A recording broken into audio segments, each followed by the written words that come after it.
and lack thereof who would like should to stay discuss over local here. government If there is anyone who would like to go to a should move to the different other room, then panel.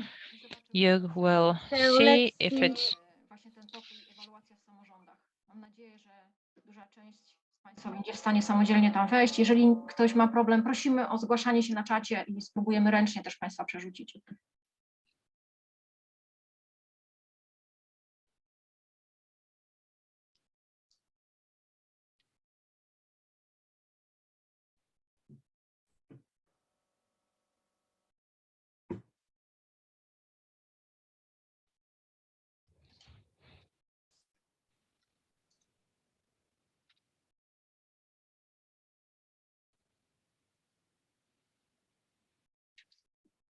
Widzę, że duża część osób już przeszła do tego pokoju. Mirka.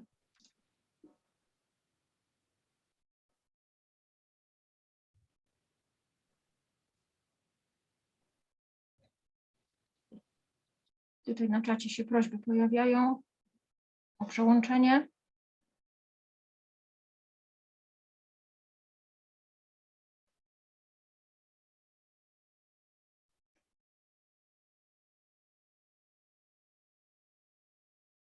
Myślę, że możemy już przestać udostępniać tę tablicę i malutko rozpocząć panel prowadzony przez Anię Kierzkowską. we can slowly start the panel by Anna Kierzkowska Tokarska. Can you see me? Can you hear me? That is the most important question. Yes, that's what can be done. I leave it up to you. Please stay with us, Monica, because you are also very important in this panel, because we are going to talk about trust and lack thereof in assessment and evaluation of systems. I really wanted to thank you for choosing this very panel. Listening to everything that has been said from the very beginning of this conference and sessions, practically everywhere we have heard about trust. It was in the context of management.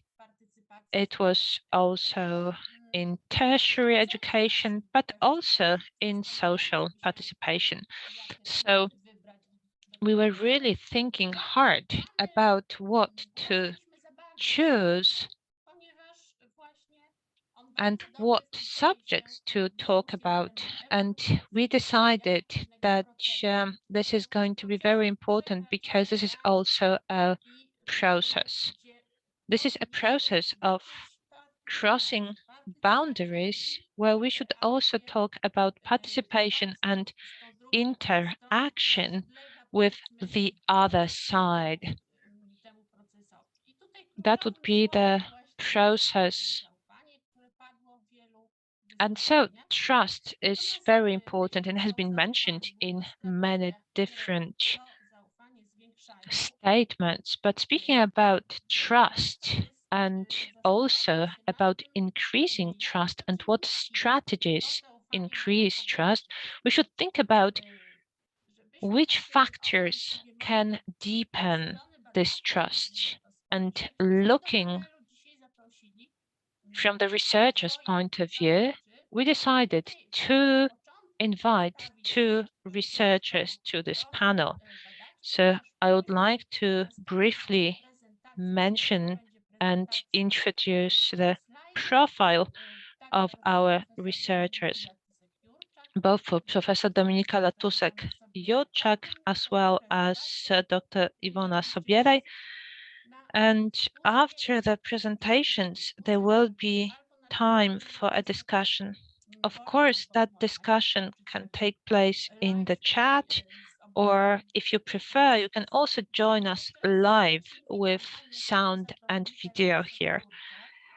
So I would like to welcome once again Professor Dominika Latusek-Jurczak, who today is going to represent more the Center for Research on Trust, because this is where she conducts her research, where she concentrates on trust. It is worth mentioning that professor is a young scientist who is already really well acclaimed. She's present in many different studies and research projects on trust.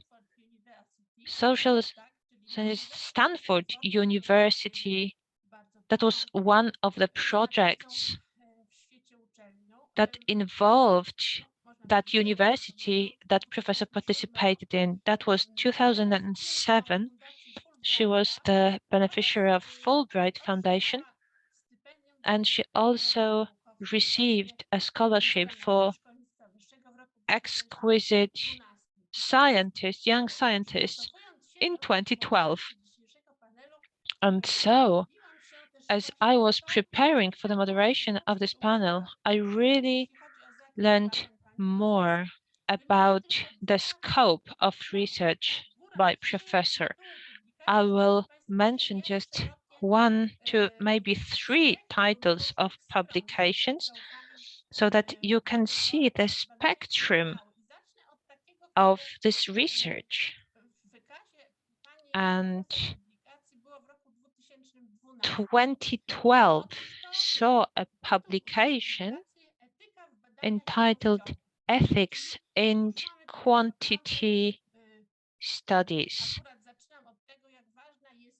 So we start with ethics and how important it is in the research process, which brings us to Trust in Transition publication. And that is about trust in the process of transformation. We talked about this process and how important evaluation in that process is. Looking at other publications regarding trust, it is worth mentioning a publication from 2020, Trust and Distrust in Decision Making. This is a very recent publication. So that means that we have an expert researcher who, in this panel, shows us certain factors that can influence the increase or decrease when it comes to trust towards institutions and systems. Our second panelist is Dr. Iwona Sobiera from the University of Opole. The same panel, even though we know that you have also participated in the panel regarding evaluation of higher education institutions and what problems it poses. Certain deficits in evaluation have been reported that it is actually used in a very formal process, pretty far from what we would like to see as a process of participation. Good afternoon. I am sure that we are going to talk about trust, and I do believe that this is where we are going to continue our discussion.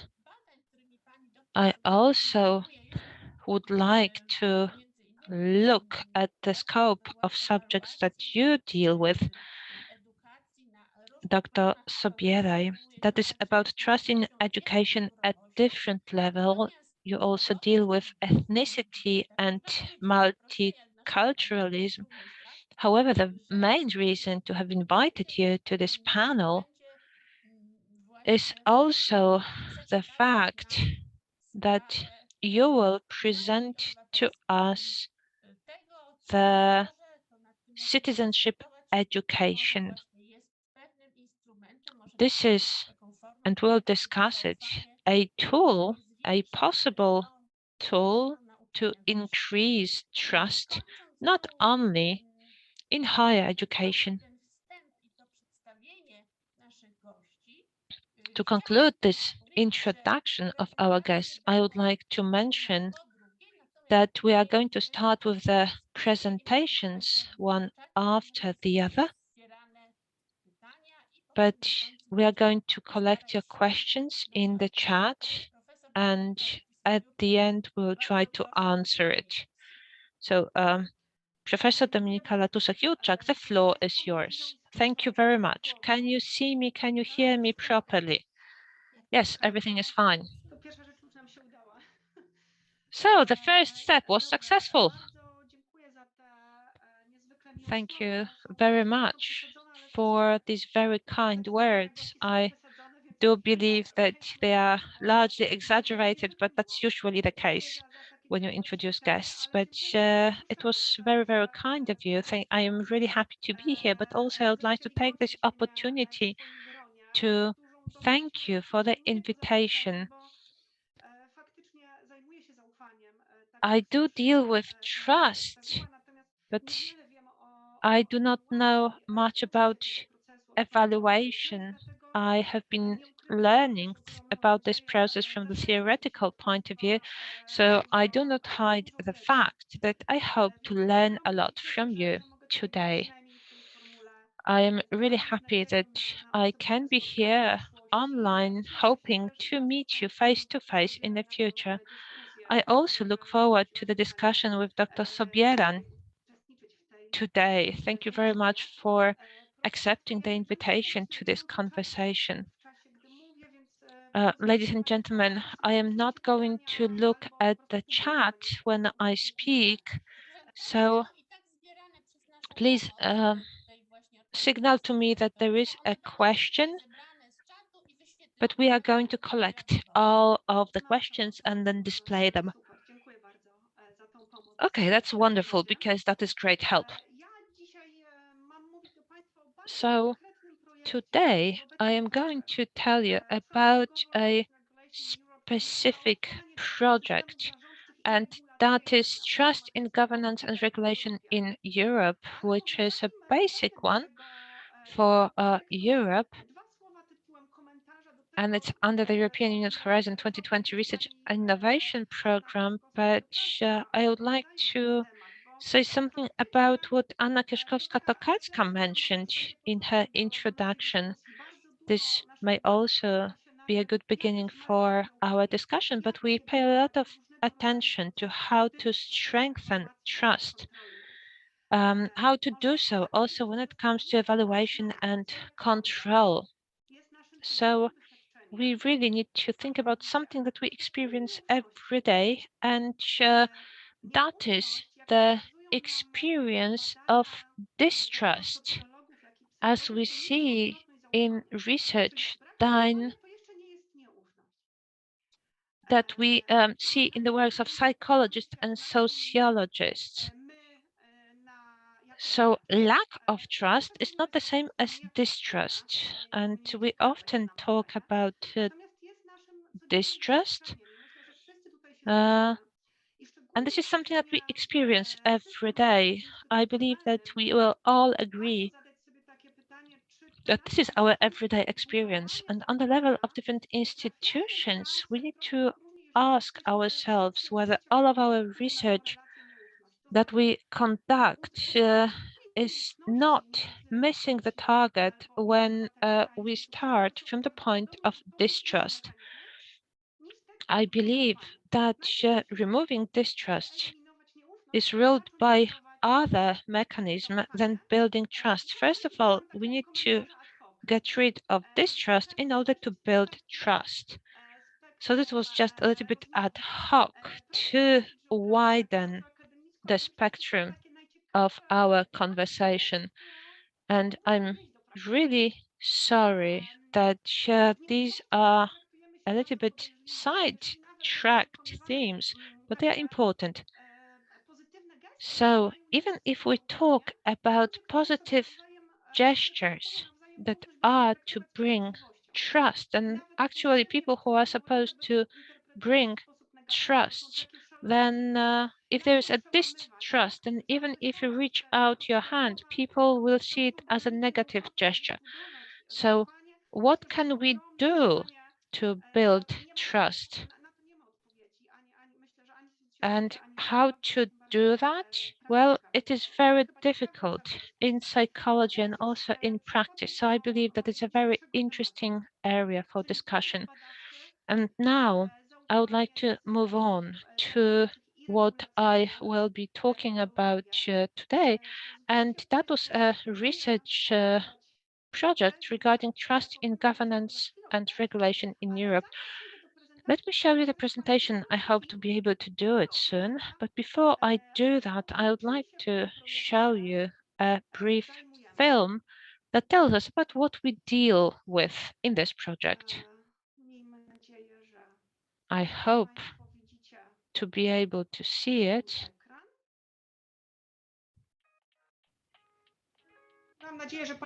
As citizens in democratic regimes, our personal and general interests are wide.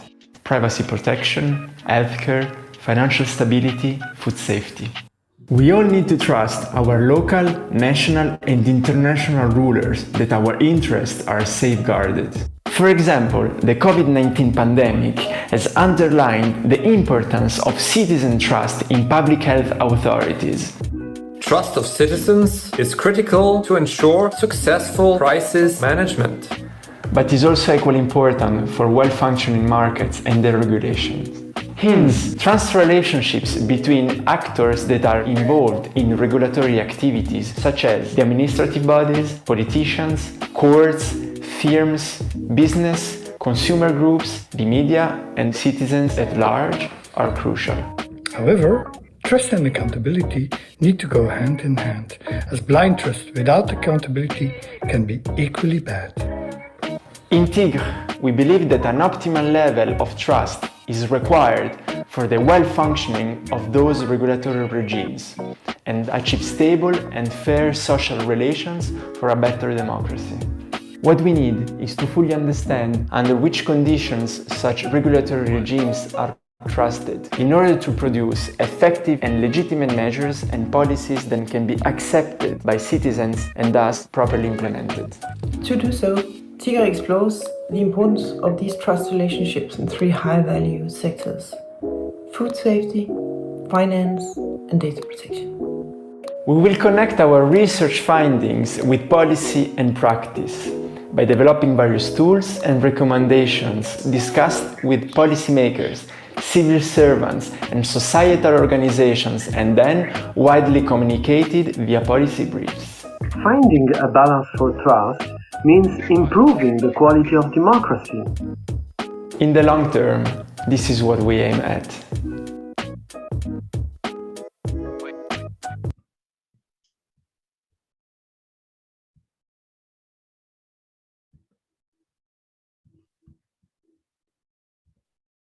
Dobrze, mam nadzieję, że Okay.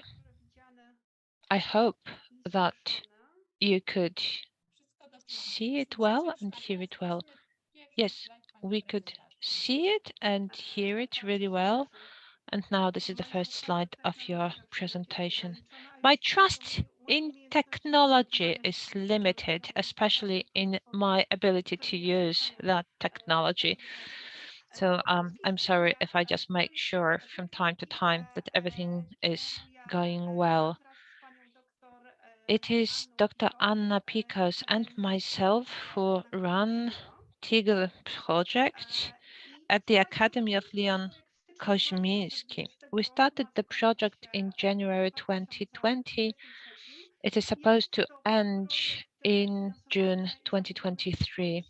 This project has been financed and ordered within the program European Union's Horizon 2020 Research and Innovation Program.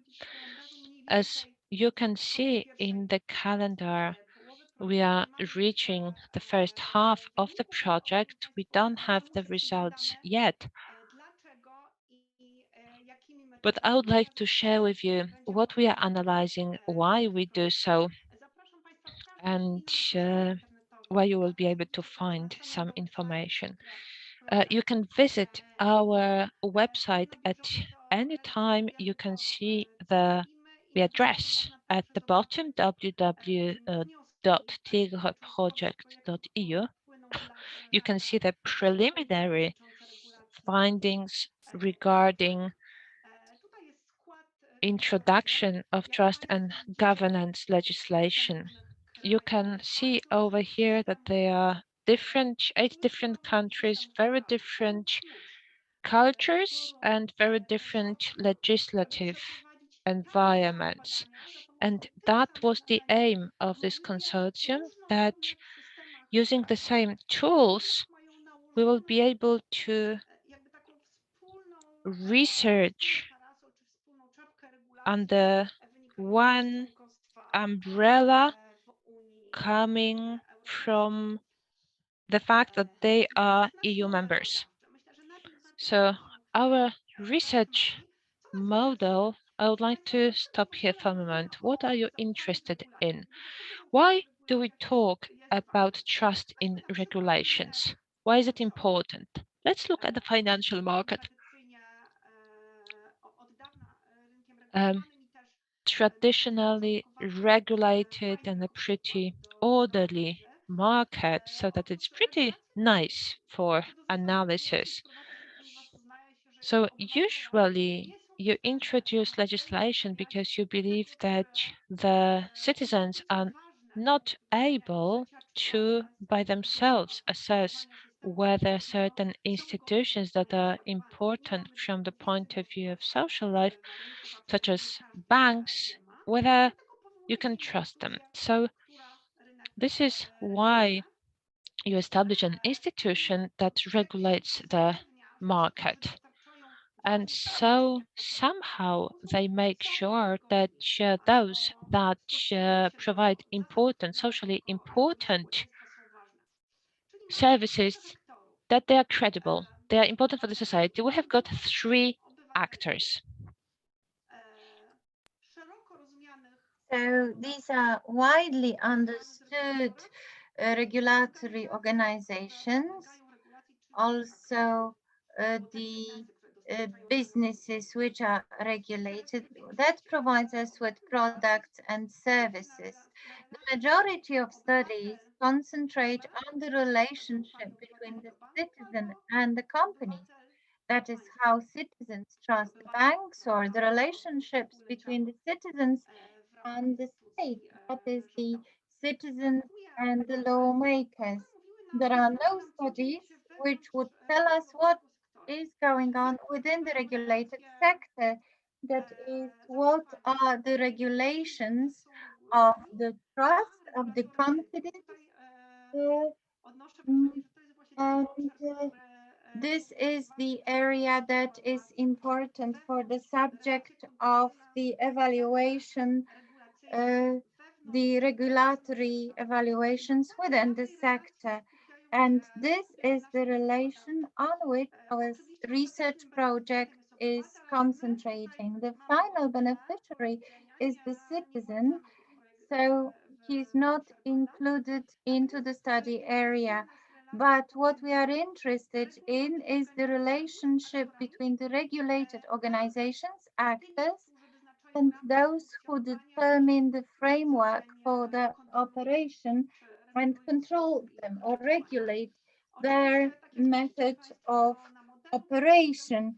As you see in the study model, the entire triangle a little bit more complex than the 3 vectors, because on the side of the regulated institutions, we also have some branch industry chambers who organize and represent the specific organizations, which in many countries, depend on the sector, may play larger or smaller role. Sometimes the role is more or less formal. But on the side of the lawmakers, and also those who have the power to regulate, the picture is much more complex than only one institution, because on the one hand we have the market regulator, that is for the Polish financial sector. We have the uniform consensus, we have the politicians who propose legal frameworks. We also have the courts, which also verify the observance of the framework, and the administration that is processing the number of information, so that to make the issue even more difficult and make it closer to reality, we have three levels of analysis. The most interesting ones are those which you see at the very bottom of the slide, that is the national and European systems, legal systems, both in the dimension of the standards and the law. Legal provisions are negotiated and implemented and transferred from one level onto another. That is why we have a multi-level reality in which there are many actors, and we try to study the confidence within the regulatory system. This is our conceptual pattern. What specific elements, what would we like to know at the end of the project for all the countries that we study? So first of all, we would like to know which factors affect the trust on the national level, so on the level of a given country, on the level of national culture, both in the soft dimension and harder, that is legal norms and standards. These factors concern regulatory regimes, that is how strictly the regulations are written and then implemented. Then what causes might be on the level of organization related to the specific branch or to specific size of an organization or its character or ownership structure. So we could expect some diversity here, and also individual factors which make the largest difference. Who specifically is the representative of the controlled or regulatory institutions or the controlling institutions, because these entities collaborate with one another. So this paradoxically can be underestimated element of the creation of trust and the creation of interpersonal relations between specific organizations. Later on, we move on to the elements which are more theoretical, which we would like to understand within the mechanism of creating trust. What is the dynamic of building the lack of trust also? But this is very important for us, because here we base on the assumption that the lack of trust does not mean that it is a distrust. These are two different things.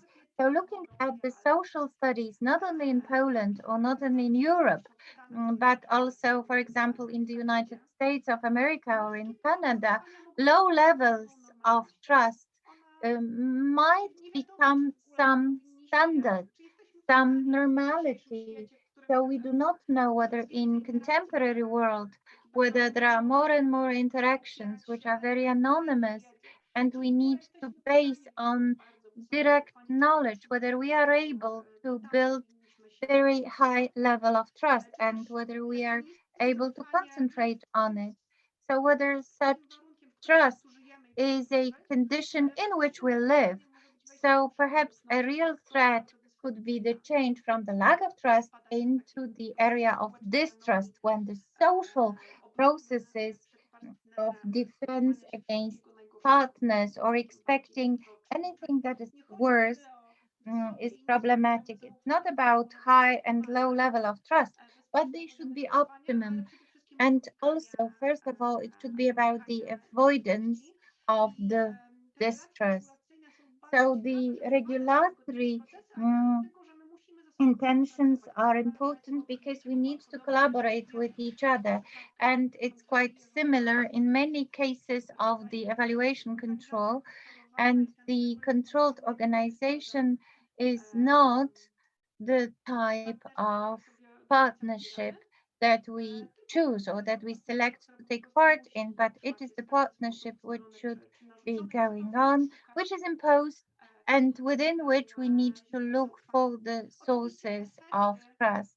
Certainly, the effect of high trust giving the results, you see very well. This is something that we would like to know. That is, if the trust exists, what are the effects both on the positive and negative part? So, in particular, the studies with regards to organization theory, some levels of trust are not very beneficial in our institutional life. Let me mention one example, for instance, the financial crisis from a decade ago, where many people said that the level of trust to the system or institutions was not adequate to its level of credibility, the credibility of the processes that actually determined the dynamics of the process. So it was not a correct trust, or perhaps too high. So we need to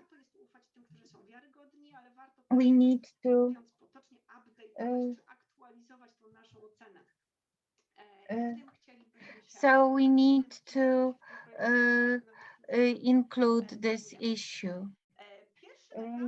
The first stage of the study was the questionnaire, the survey that we carried out at the uh, um, turn of 2020 and 21, and about 1,600 respondents from many countries participated in it, and we uh, uh, reach the key actors in the three studied sectors, that is the financial one and the also the safety and the personal data, the safety of food and personal data. Also, we saw the representatives of the regulatory institutions.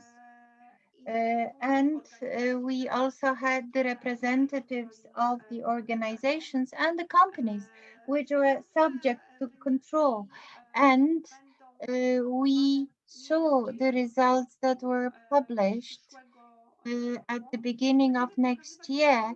And also we could show it in the aggregated form because we wanted to protect the anonymity of the respondents, but also we saw that the identification of the respondents would be very simple if we provided the data for all countries. That is why it was only aggregated. So this was the scheme of our work. So, and it was completed in all the parties involved in the project. We wanted to interpret the qualitative interpretation, to perform qualitative interpretation of the results. So we wanted to perform the case studies of the influence of the media on the way how the relationships in regulated sectors were presented. So when it comes to the interaction or the possibility of gaining knowledge by the institutions that regulate, the direct experience was not really possible. That is why the information was taken from the media. So we also received communications, and on this, and this was the basis for our knowledge concerning the credibility of the companies and organizations, and hence we would like to concentrate on the role of the media, and this was our last task. I would like to encourage you to follow our works, our research on the website that I showed to you before. And I'm really eager to take part in the decision to answer your questions as well. And thank you very much for your attention. Thank you very much. Thank you very much, Professor Dominika Latusek-Jurczak, for this very insightful and quite complex presentation, which would require a wider, more extensive context and more time to ask precise questions. But the most important thing that should be taken into consideration for further decision would be the relationships between the regulatory and regulated institutions that work out the regulations. So this is the issue that we take into consideration. So it is also referring to some groups of citizens.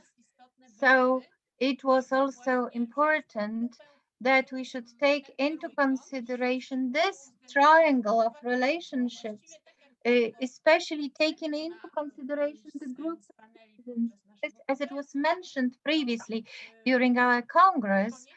So in some way, each evaluator is a citizen himself. Not every citizen may be an evaluator, but every evaluator is a citizen, and they would like to have the a clearer perspective of what was going on inside a regulatory institution and also inside the regulated units, because they would like to know whether they are credible or not. When it comes to the further course of our panel, I would like to propose perhaps the presentation of Dr. Iwona Sobieraj, because it fits very well uh, into what we are talking about, because Dr. Iwona Sobieraj is dealing, among others, with the issue of civil training. So we thought about a simple relationship, whether we could find some key or perhaps the skeleton key, which could help us to build the trust, the level of trust to specific institution. And Professor Helen Simons, in her introductory speech, in her presentation, she said that there were factors which built the trust, and also it is also some challenge for us, for the evaluators, to learn what the factors are and to apply them in participative evaluation. So uh, Iwona Sobieraj will discuss the issue of civil education, and then we will move on to the questions and answers concerning the issue whether we have any practical possibilities of applying the effects of civil training, civil education in the evaluation, in the participatory evaluation. Dr. Iwona Sobieraj, the floor is yours. Thank you very much. And for the presentation of the idea of our meeting and our panel, which really in our talks about the program of the Congress was coined.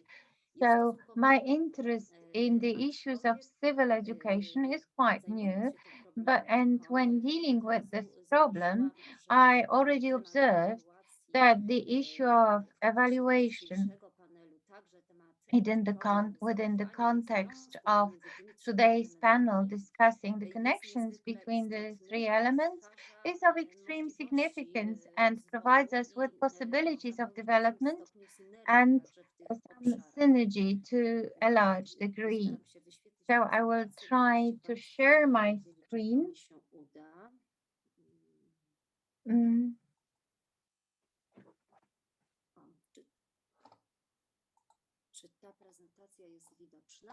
Can you see my slides? Yes, we do. and we see both you and your slide. So let me tell you that I have a lot of questions to Professor Dominika Juszczak, who presented her extremely interesting concept of the study and how it was conducted. So I will follow the TIGR effect and how they were evaluated.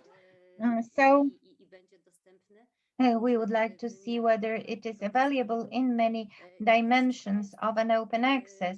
And also, I'm interested to see many issues connected with the evaluation of the project. However, moving to my own presentation, I would like to observe that what matters here is whether and how is it possible to carry out evaluation of civil education, and in what way the evaluation can strengthen the trust, especially generalized trust for in education, which could be the result of the popularization of the project. So it is, let's say, the main idea, the main objective of my considerations. To put things short, let me present the idea of civil education, and then I would like to move on to the issues connected with the evaluation in this area. And this is quite problematic as it is not very popular, especially in Polish literature, in Polish publications, because this uh, this trend is developing, and this refers to the issues of evaluation. And I will try to show also uh, how we can build trust with regards to civil education.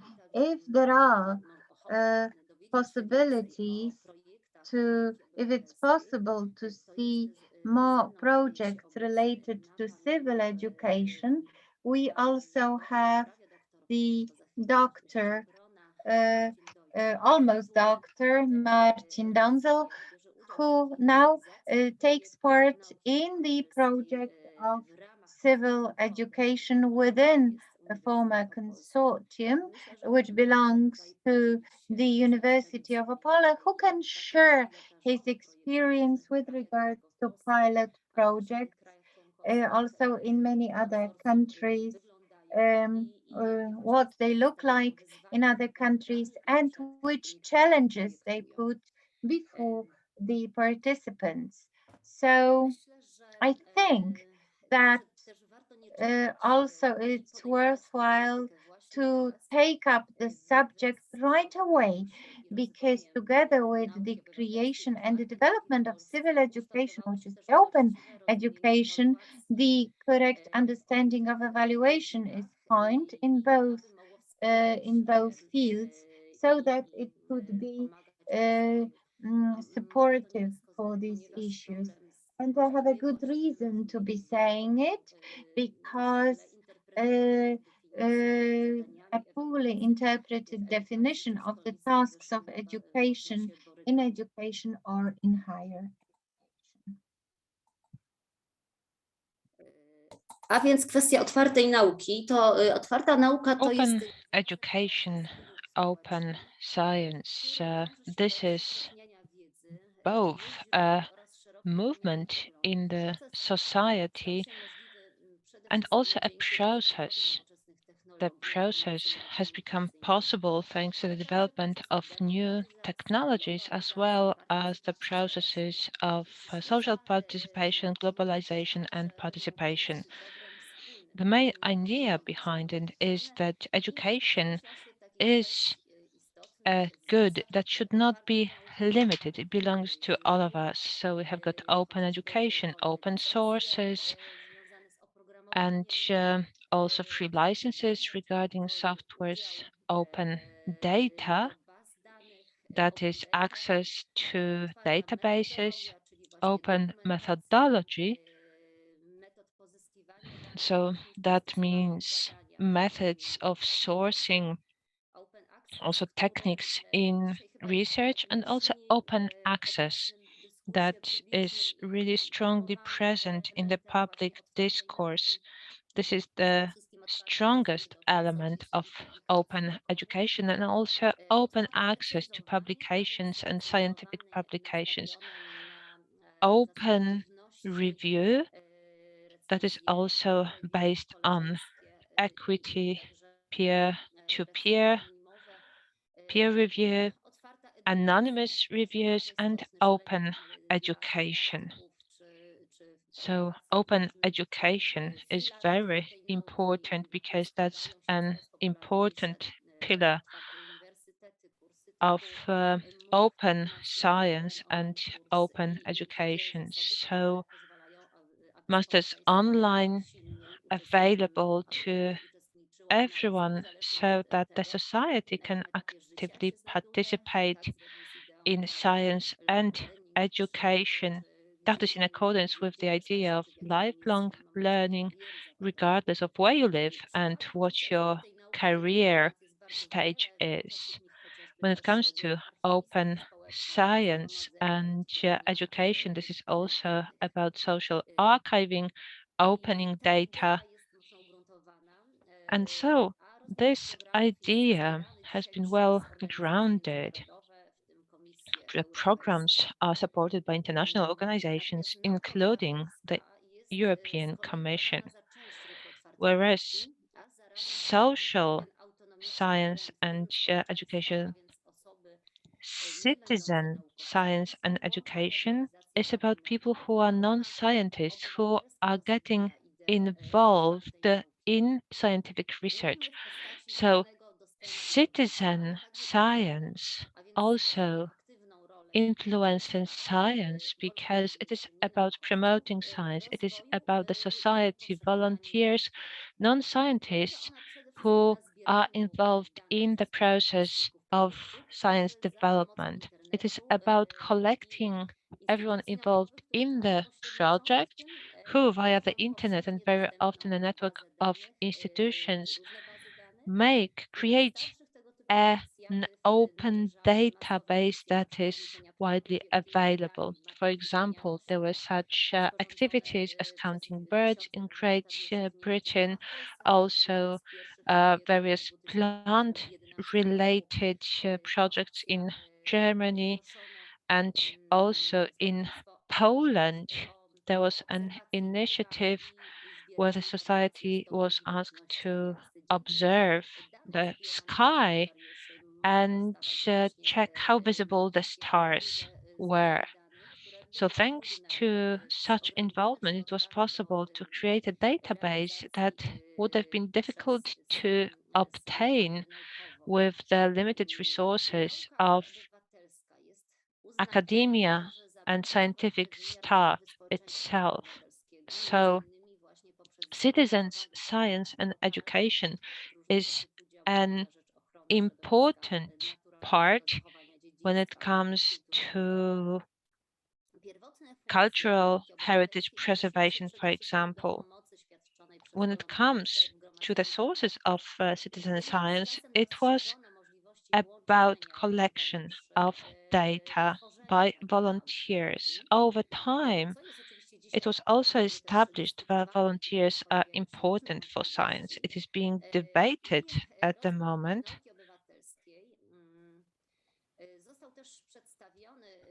The development of citizen science was presented by Mann and Hartley as 4 levels of possibilities to relate to the science. The first level that refers to crowdsourcing. It is about volunteers who are involved in data and indicators. There was also dispersed intelligence. It is about correlating some basic data that can also be done by volunteers. on those first two levels, you usually have training sessions that are useful when it comes to materials and database creation. And the third level talks about accompanying citizen science, where the volunteers are involved in defining the research project, also collecting data, data analysis. They can also be advisors, but their voice as stakeholders is important in the process. And then the fourth level, and that is the radical citizen science, is the level that brings scientists and volunteers together. And that is about the methods, but also all of the stages of decision making. Also in the context of sharing the results of the project. This is where we have copyright, we have ownership, we will talk about it as well. And the main differences between open science and citizen science is the difference between open access and citizens being active scientists. So in the case of open science, everything is created by specialists and made available to the society. So we could say that in that respect, evaluation is connected, first of all, with this institutional control. And this is where this control is also exercised. But in the second case, when science is co-created, we can say that science remains open outside of its institutional dimension, which allows for different developments. This is connected with threats and challenges, as well as many different solutions.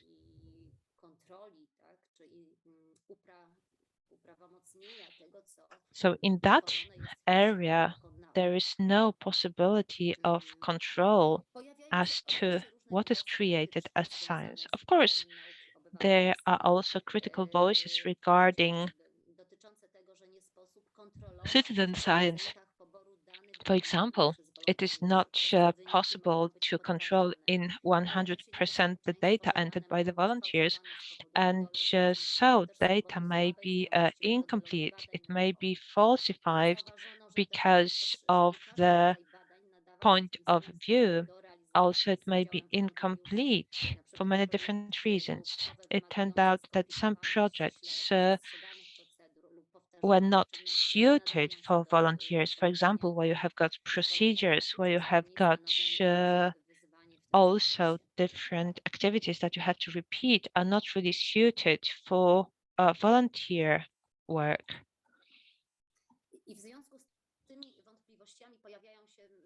So because of these doubts, there are many different questions.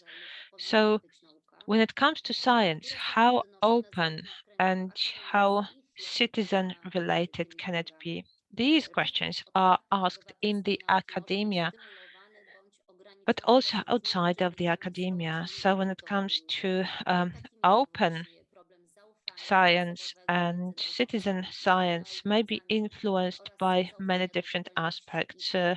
It can be also the level of cooperation between the volunteers and the scientists. It is the level of trust, that's cooperation between the society and the scientists, openness of the scientists to share their knowledge and also share some of the, so to speak, privileges connected with copyright.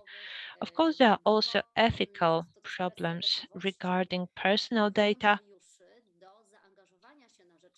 but it is also about the involvement of volunteers to get interested in that work. So that would be about the factors that motivate them or cause them not to be motivated to participate in the programs. So we look at the science that actually has been developed within citizen science. So the question is whether public opinion should be also informed, whether certain knowledge has been created within citizen science or in other ways. Citizen science is also an important form of promoting knowledge and participating in different projects. So that shows that citizens can also participate in really important projects. Moving to evaluation, maybe. It seems only natural that citizen science should be involved when it comes to questioning the sense and quality of science, and also what science is being created by volunteers in cooperation with scientists. When it comes to values and goals of citizen science projects, we can see that it really looks at the social value of science, benefits of participation of volunteers in such projects, making results public, the question how innovative science is, the question of involvement of scientists, and also limited trust towards science and citizen science. The first project evaluating citizen science were concerned with the comparison of data connected by the volunteers with data collected by professionals. Dostrzeżono przede wszystkim All of that is available as open source, and we see how important appropriate preparation is when it comes to materials and also training for the materials that directly influenced the outcome of the research. If such training sessions and materials had been prepared properly, then the outcome was similar to that of the scientists. So first of all, we look at the first and the second level. Most of the projects are within life sciences. For example, Zooniverse. This is one of the most popular platform for such projects. Over 50 projects, that's biology, 12 climate, and 3 for literature. And so both the cooperation between the scientists and volunteers and also studies that were carried out shows that projects run by volunteers give pretty good results that are satisfactory to scientists, but that's when it comes to quantity. When it comes to quality, the information that is vital for the scientists is not always there, which means that more advanced projects requiring also more participation oriented models need to be used here. It seems that when it comes to the evaluation of social science projects, then it should go in line with the goals of citizen science. First of all, we need to see how much needed are such projects. So we have got a certain framework. For example, we look at how novel the issues that are tackled are, how comprehensive and how reliable the data is, but also the comparison of results from different sources of knowledge. Also, the publication of factors regarding citizen science, for example, the number of citations are here. On the second level or dimension is the process of learning and strengthening the participatory position of the participants. So this is about the benefits. That means that when it comes to evaluation, first of all, we have to look at the process. So, for example, we need to be aware of what the goal is, understanding of science, understanding the role of transparency of data, responsibility in research, strengthening social involvement. What is always used here is process-based evaluation as well as participation models of evaluation. They show the influence of this model and benefits to the volunteers. And the third aspect is the social aspect that may be most important. Well, this is about impact evaluation that is directed at the possibility to evaluate the impact of citizen science, such as the limited level of trust towards science, the level of social activity, also coherence, social integration. So those are the most difficult aspects, and we would say that such evaluations are least common. Most of the time, when it comes to citizen science, evaluation is directed at the first two areas. And then on my last slide, I would like to briefly tell you about a research project that it's not fully open access. You cannot download all of the graphics and data and present it in a manner that would be easier to absorb, but I would like to present a few of them that can be a good starting point for a discussion.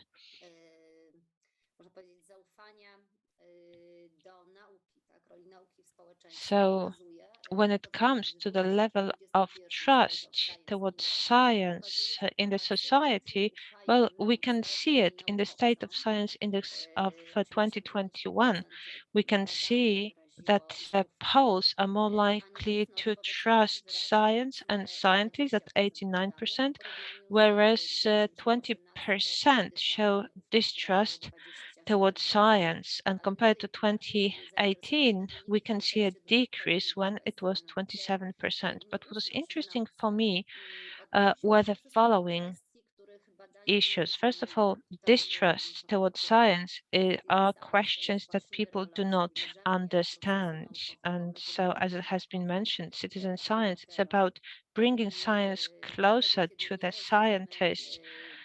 So when we do not understand the result of research and we do not understand, then we are more likely to show distrust towards science and results that are shown to us. But also looking at the results of scientific research, participants of citizen science can understand how difficult this process is, that if we have got different criteria of assessment, there can be discrepancies between ideas or views. And of course, this study was run in different societies, not just in Poland, but over a dozen countries in Europe, America, Asia, and Africa. And the question why people trust science, well, the answer was that first of all, people trust methods that are used by scientists. What is also interesting is the fact that this study allows us to filter by country, also different other country categories, that's gender, age, etc. And then the youngest group under 18 trust science more, whereas over 50, that's the eldest group, then the trust diminishes. Also, when it comes to women, it turns out that by about 5 percentage point, women trust science less than men. And so, regarding some challenges, I don't want to go through all of them. I will not go through them because I would like to leave some space for discussion for you. Thank you very much. Thank you very much, Dr. Iwona Sobieraj, who presented the characteristics of the open education and also civil education. The main conclusion that can be reached here is that there are so many topics that uh, um, and it can be summarized as well. But we can also say that the civil education can play an important role in increasing the credibility of various research institutions or any other ones. Mm, it seems that, well, I was interested most in the result of the study that the trust into science is decreased by the fact that scientists actually present contradictory opinions. I hope that we do not fit into that trend because the presentation of Dominika Latusek and Ivana Sobieraj are very much compliant with one another. They all propose to find some way out of the glass ball of enclosed science and its formality.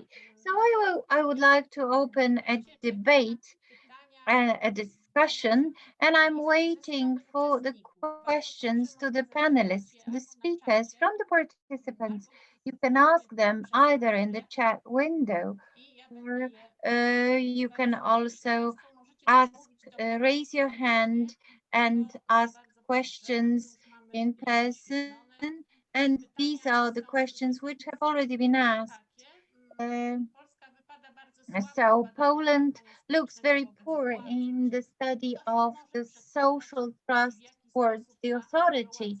Can it be translated into evaluation? So I believe that it is the question that would go first of all to Professor Dominika Latus.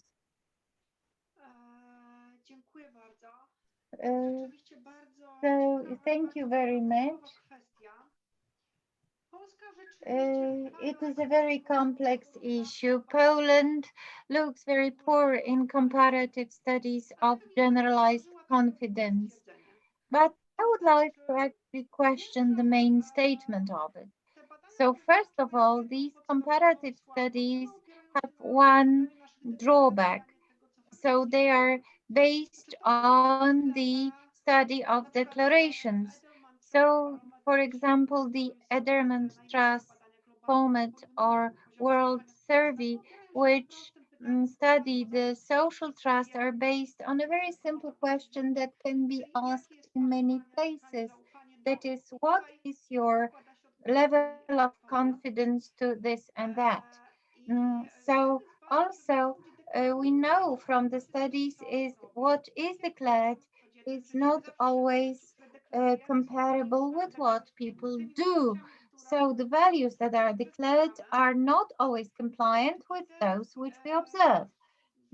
So it seems that in Polish society, we are dealing with so-called islands of trust. So it's not that it's low in all places, but there are places in which the confidence is higher, but there are some social that that there are some actions concerning the trust. The indicators are a bit higher. For example, there was a study of the confidence to the system of financial supervision. So if we asked a question, if you trust the financial institution, the answer was only no. But the answer of the competences, the values, and so on, the indicators were much higher. So also there is a question mark here. So I know who asked a question, but you're absolutely right. We have much fewer confidence, much lower trust than in all other countries. Does it translate onto evaluation? Of course it does. It is also translated to our everyday life. And I believe that if we do not have any confidence and trust, if it's low, we act differently, we verify more, we take lower risk in the relationships with others.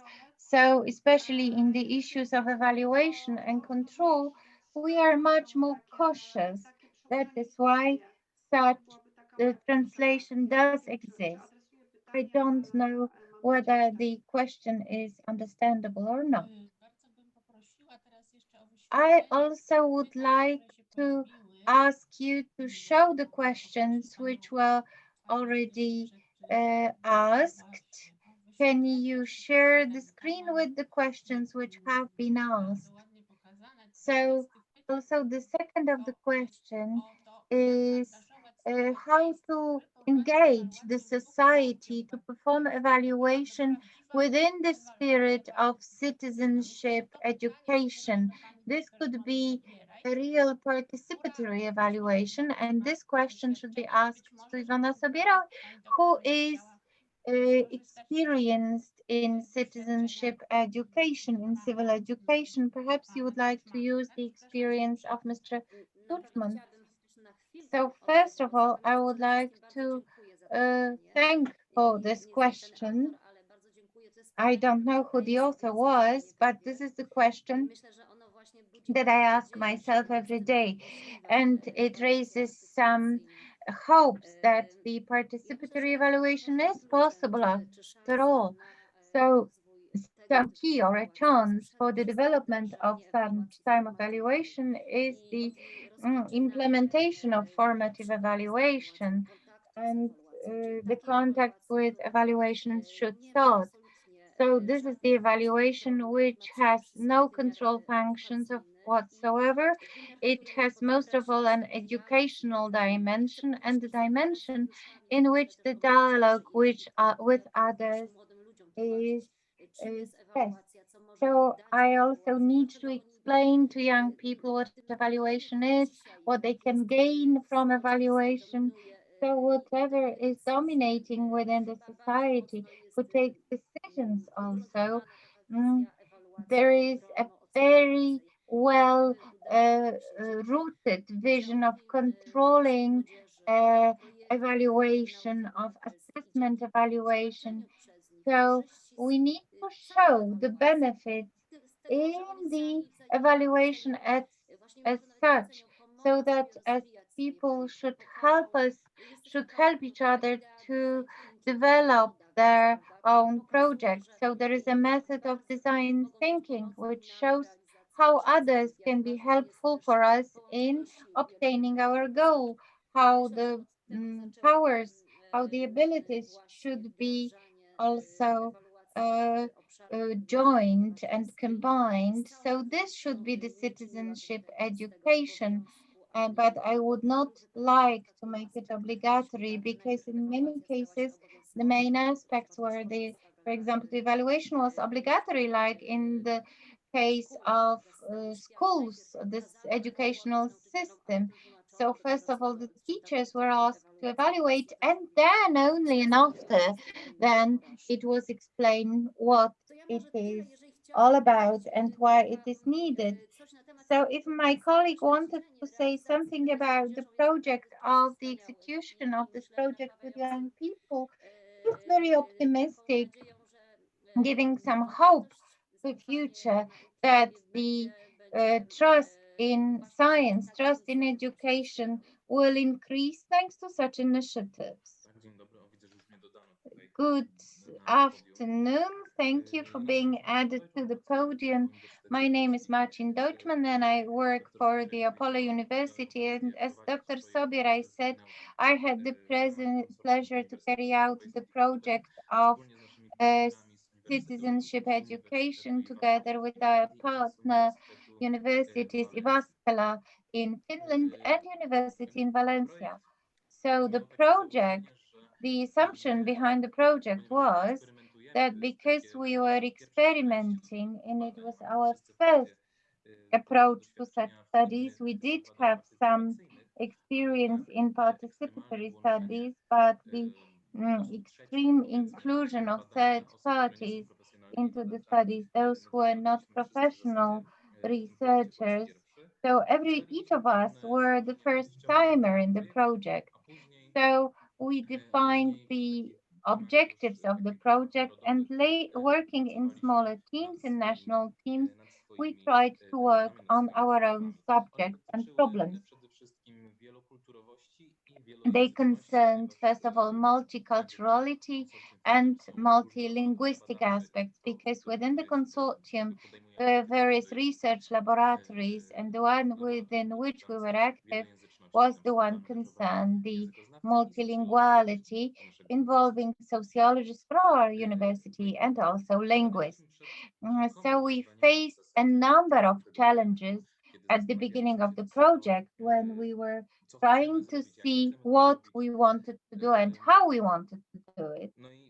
So already now, from the perspective of time, I see more advantages than I used to see at the very beginning, because the first issue, which is connected with another one, which concerns our explorations of my postdoctoral studies, that is the crisis of the confidence in science. So we are talking about the crisis, but it's too exaggerated because people never trusted science, but it was not so conspicuous in public discourse as it is now. So we didn't know how to show that we do not have any confidence in science. So it is the greatest value of such projects performed with school students, but also in other projects of this type when we work with citizens, they also learn the scientific method.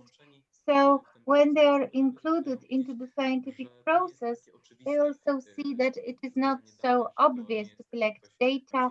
So it is not that some scientist is seated in their office and it has some translation onto the reality that we are observing. And there is a trend, there is a tendency in European programs which in general exist in the system of the grants of the subsidies to include citizens into the science. That is why this was the subject that we selected. So what we do? We decided to include from the very start the citizens that are students of the schools into our research project. And this was quite problematic from the very beginning because other parties involved into the project did not trust the idea of citizenship education. And they said, how can school students tell us what to study? They don't know the methodology, they don't know the state of research. So in spite of these doubts also belonging to professors and doctors, there was a number of persons who were involved in the studies, in the research, and because it was supposed to be of participatory character, we did not specify the subject at the very beginning. So it was about multiculturality and multilinguistic character. So we went to schools and started to talk with school students. We used the university students as our mediators because we decided to give up the respect for power and for the position, which is a very paralizatory force in universities. So we decided to treat university students as our mediators. So they started to explore the research instruments, and they finally concentrated on 3 subjects that they wanted to study. So first of all, it was the issue of the perception of the Silesian language in that community, which is really important in the region of Opolskie. Also, the attitude of students to the lessons of Russian language at schools, and also their approach to memos, university memos concerning Latinos. I'm sorry to interrupt, but our time limit is up to 2:15, so just a handful of conclusions. It's really interesting, but we are short of time. Yes, I was just getting into the conclusions. So what is the conclusion from this civil learning? So first of all, students perceive a questionnaire, a survey as the scientific method. So qualitative studies are not perceived as academic at all. Also, there was a question whether it was possible to perform civic education in such form. So whether we as academics initiate such forms. The question was about a student from a secondary school who tried to collect information about it. So these were 2 largest challenges. Uh, so if how to do it, methodological ones. And the third one was what to do with the data which is collected by the people who are involved in the project, because it is their intellectual property. So they should be allowed the access to these data. But on the other hand, how to do it to defend the data on the one hand, to defend the ethical principles, whereas on the other hand, we should allow for the access. So this is all from me. Thank you very much. If there are any questions, I will gladly answer them. Thank you very much. Are there any other contributions? Would you like to say anything at the very end of the panel, Professor Latusek? I have a question to all of you, because the results that you showed concerning the confidence in science, I'm really fascinated by these results, because I keep wondering that is large anti-academic or anti-scientific movements which are connected with the pandemic. So the question is whether you are wondering, because in this specific dimension that is public health, these indicators would be much lower. I was really positively surprised by what doctor was showing, but I wonder whether you were thinking about the link between the 2 phenomena, that is anti-scientific movements within public health and the open science. So let me try to answer the question. So I was really surprised by this study, because it started with the statement that pandemic resulted in the increase of the confidence in science. So perhaps the key for interpretation is in the selection of the countries. Certainly, I will render it available, I mean, the link to the study, because it is an open access knowledge. So what really matters here is the information concerning among which countries the studies were carried out, and it concerns February 2021, whereas the previous 4 studies were performed every 2 years. So previous one was in 2018, and the sample is more than 1,000 respondents in each country. and more than 70 countries took part in it. So it was Europe, South and North America, Asia, India, Germany, France.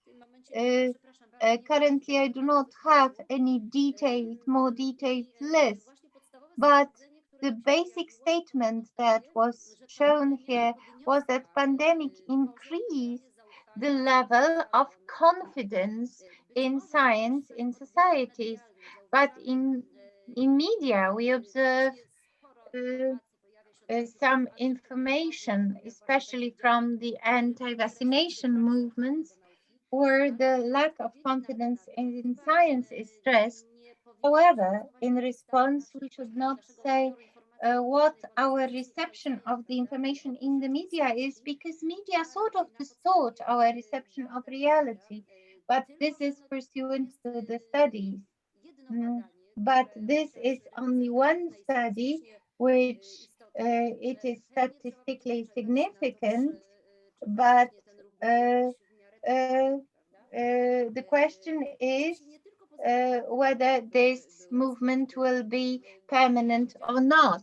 So if we started to be interested in details which were present in various age groups or various countries, or in some signals can be worrying, but in all four studies, I did not analyze them, and I could not provide you with a specific answer whether it is some trend or a distortion of the trend that existed before.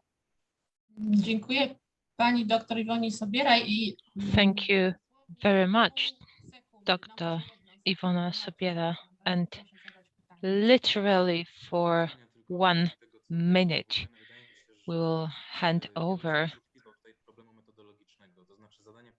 I would look at the issue, says Martin Deutschmann. So the question is whether do you trust science, or maybe you look at level 2 vaccination. You may get a different result regarding trust towards science. Yes, looking at the evaluation, and we want to also work in formative evaluation, we need to work on an interaction in order to overcome a certain distrust and go towards trust. Then we also need to communicate what the purpose is of this data collection, so that this trust is not abused by being used for other means than what we had communicated. And unfortunately, as a moderator, instead of managing your conversation with the panelists and make sure that everything flows well, I need to conclude our panels. However, I do hope that this theme is going to see a growing awareness, not just as a trend, but also when it comes to particular research, which is TIV research. And this is something that has been used and mentioned a few times today. If you want to cross boundaries and have evaluation tools that will be useful, we need to realize that it is only after crossing certain boundaries will we enter certain fields that will pose lots of challenges for us. Concluding this panel, I would like to mention that you can still ask questions in the chat. We are going to collect all of them. Thank you very much. Thank you very much, all of the panelists, all of the participants, but I would also like to thank the interpreters, and their role is also very important. While they work, we would see a decrease in the level of trust for the Congress organizers. I would like to thank everyone. I would like to thank the organizers. I would like to say I am sorry and excuse myself when it comes to the interpretations, I'm really sorry. This is to the interpreters that I spoke really fast because I forgot about the interpretation. Thank you very much. It was a pleasure. Thank you very much. I am really sorry. Our time is over. We cannot use any more time. We still have Kuba who would like to mention something.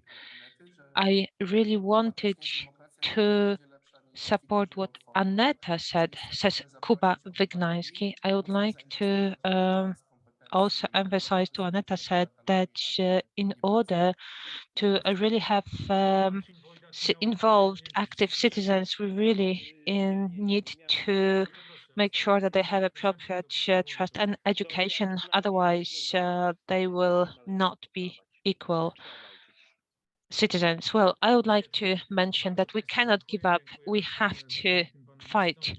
Thank you very much. I would like to thank the panelists and also all of the participants. We will try to forward all of the questions to the panelists. Thank you very much. Our meeting shall be recorded. It is going to be available on YouTube as well as on the web page of the Polish Evaluation Society. Thank you very much for such an interesting discussion. Have a nice break. We'll see you at 2:30.